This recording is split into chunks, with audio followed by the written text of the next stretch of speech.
Frank Poland. Hey, Frank, good morning. Well, good morning, Brad. It's great to be back and great to see you. Yeah, you too. Thanks. Missed you a couple times. Bob was here. Cheyenne was here. So Absolutely. you're well represented, I must say. Sure. You got to share the sugar a little bit. Everyone gets a little bit of different, perspective and taste of it. So have a great team at Buckeye Career Center, without a doubt, that likes to share the goodwill that we're providing to communities. I failed to give a position officially at Buckeye. You are Director of Curriculum, Instruction, and Adult Education. Yeah, that's why it's too long for me. Yeah, that's okay.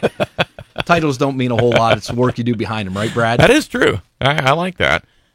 A lot of work was done, and it was a really extended period because of COVID and more on the latest Buckeye House, but it turned out great, didn't it? It sure did. Last Tuesday night, we had our auction, well attended, had several bidders. It was a great evening, and ended up selling it. The first actually crossed the $300,000 barrier on that home.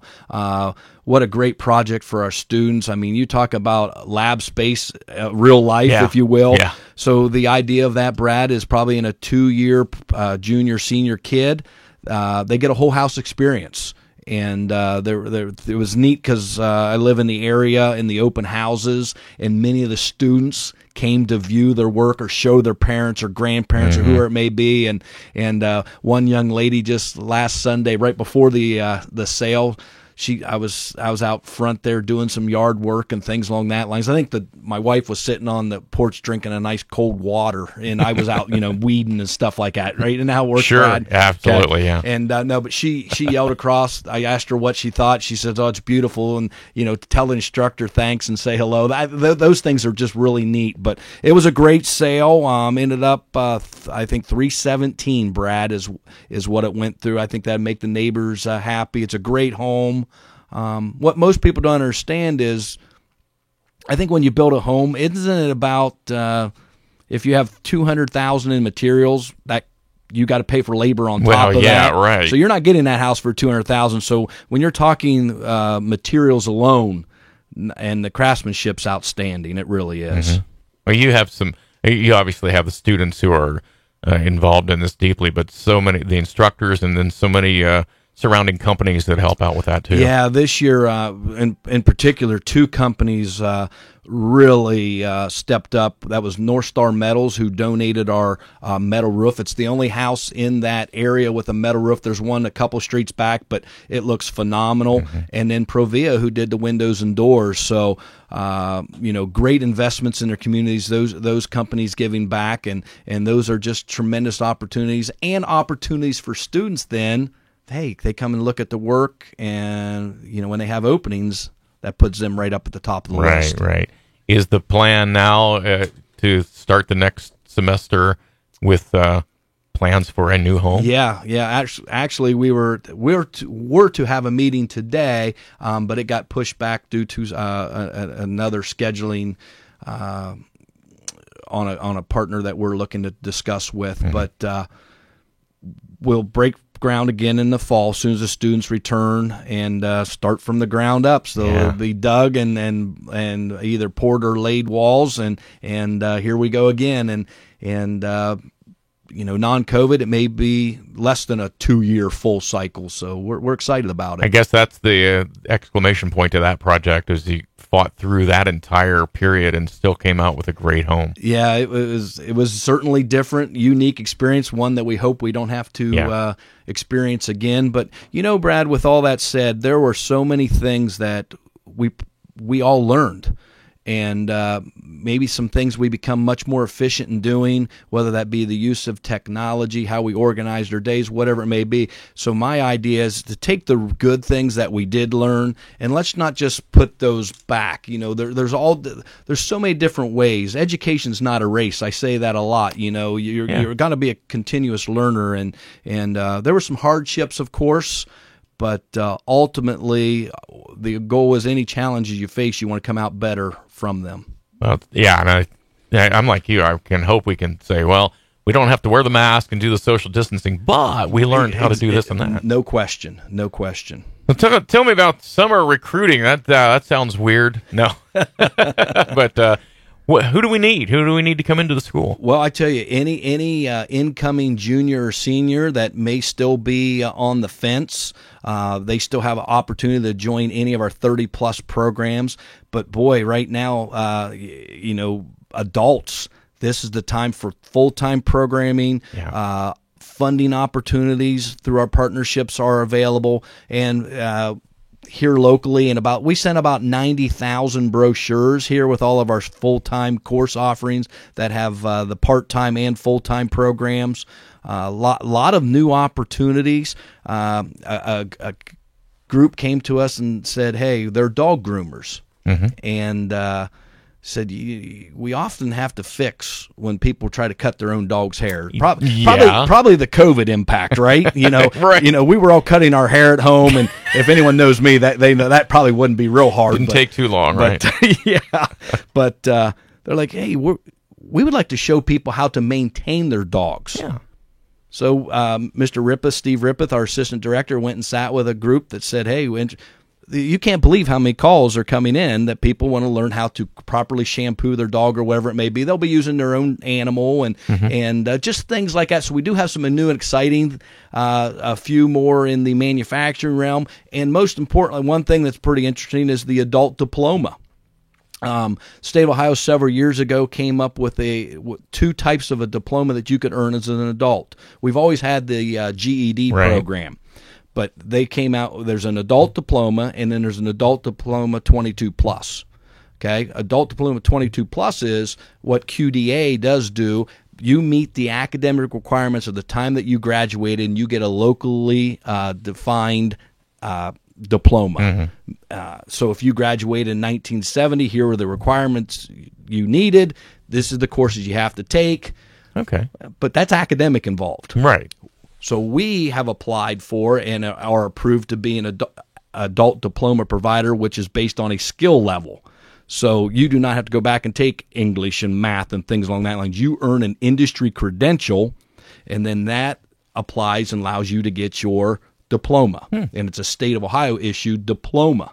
And we've had opportunities with calls. We're going to do a short-term welding course that's been approved. Had a gentleman stop in the other day. He said, you know what, I just didn't finish school. I've been a worker all this time. I did some of the GED, but I didn't finish it. I saw this.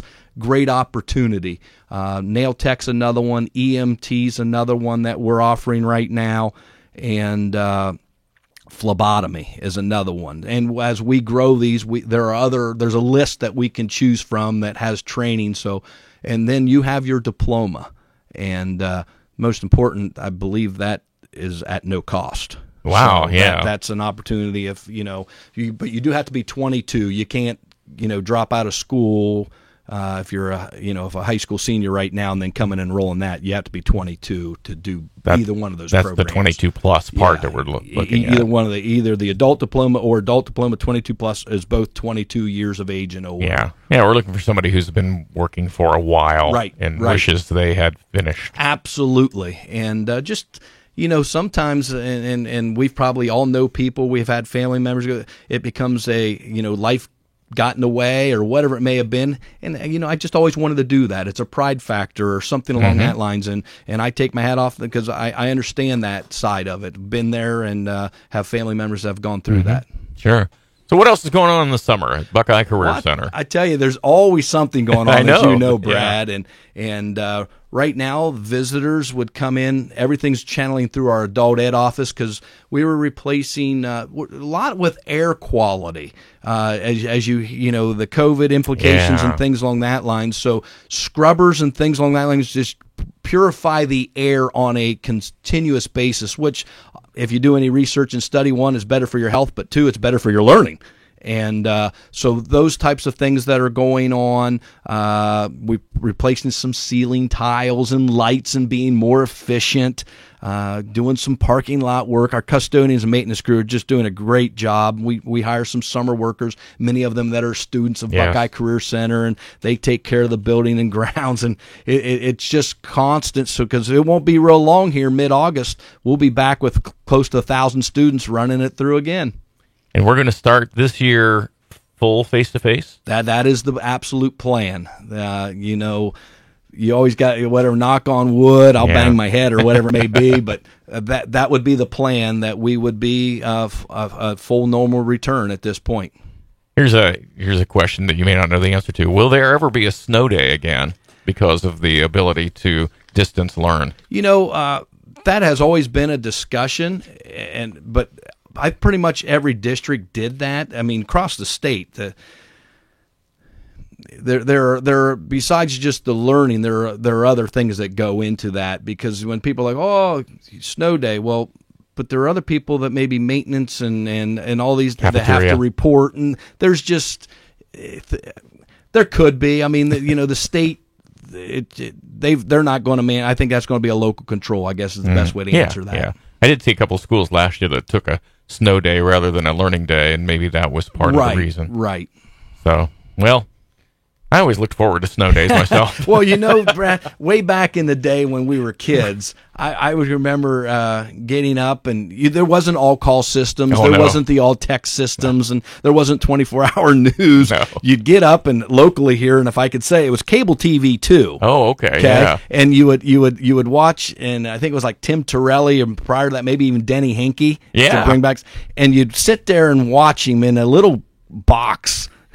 And the ticker tape would be go up and above and below. Do you remember? I don't know if you. No, I wasn't here then, but I think before that it was in Claude Stavanis' basement when they started it with a picture of a thermometer. So and then you would wait there and hear if your school was going to get closed. Right. Now I kind of went to one of the smaller, more rural schools, so it would. It's right down the road. No, yeah, it is. But it was interesting how times have changed now. Sometimes before we even get an all call from, maybe the district my kids go to or whatever it may be, I'm not a Facebook type person, but it's already out there and everyone already knows. Yeah. It's just crazy how that has evolved in that regard. But from sitting there waiting to hear your name called to now knowing sometimes days in advance. Didn't we have more fun celebrating that moment when it finally came on? Yeah, it's not as much fun now because now I'm the one help make the calls and different things. You're the bad guy. Well, Frank, it sounds like things are going great. What's the website when somebody wants information? www.buckeyecareercenter.org. Check that out. It's filled with all the information. We often have the services of fingerprinting, background checks, those types of things.